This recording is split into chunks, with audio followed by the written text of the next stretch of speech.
Friday the 13th didn't invent the slasher genre, but it sure did help create the rules. Let's get into it. This, among a few others like Texas Chainsaw and Halloween and, Nightmare on Elm Street, they all pioneered that slasher genre by far. Just things like the final girl and the seclusion areas where everybody gets off.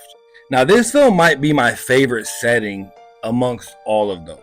That secluded camp lake area just always stayed with me, man. If I'm out on the boat or if I'm at a lake with them docks or anything, I immediately think of Friday the 13th.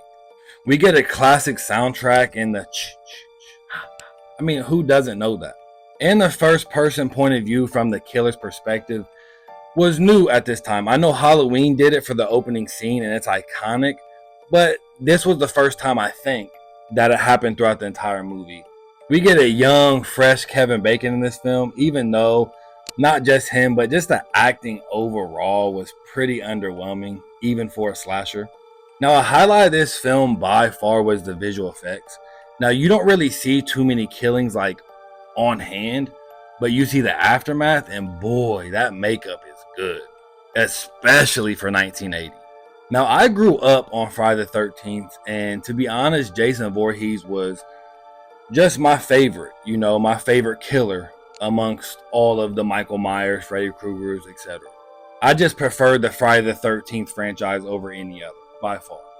But to be honest, man, this just wasn't that scary. It just lacked suspense in moments when I thought were more iconic. It just didn't hit the same being 30 years old.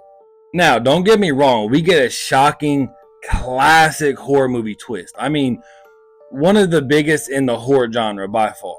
And the ending overall was super good. I think them last 20 minutes of the film were gold. I just think everything leading up to that was just pretty mid, just the pacing, the acting, pretty much everything. Now, I always figured this because Halloween came out before Friday the 13th, but now it's verified. This was inspired by Halloween and a movie called Meatballs, which I've never heard of. Now, the critics gave us a 68%, which I thought would be higher just because this is an undisputed classic, right? The audience would lower with a 60%. I gave this film a 7 out of 10, so it technically does pass the home review. And if you haven't seen it, go watch it immediately because it's just a horror icon staple. I mean, just go watch it fast.